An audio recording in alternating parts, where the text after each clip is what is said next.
જો આ ટ્રીટમેન્ટ ના કરવામાં આવે તો તમારે 2 વર્ષ પછી આ ગોઠણ બદલાવો પડે.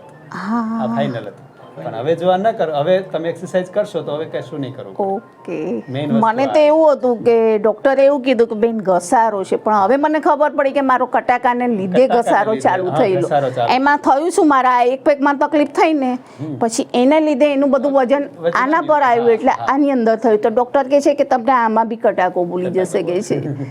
એવું મેઇન વસ્તુ છે ઘસારો જે આપણે કહીએ ગોઠણમાં, તો એની પાછળ કઈ કારણ હોય છે. સીધો એનું ઘસારો ચાલુ ના થાય. એમાંનું એક કારણ એટલે આ ઇન્જરી, જે પડી જવાથી, કઈ કટાકો બોલવાથી, કઈ કામ કરવાને કારણે, એના કારણે જ.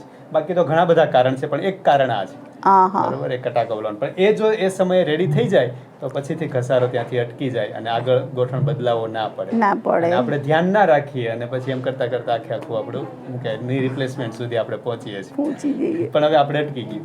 Okay, thank you.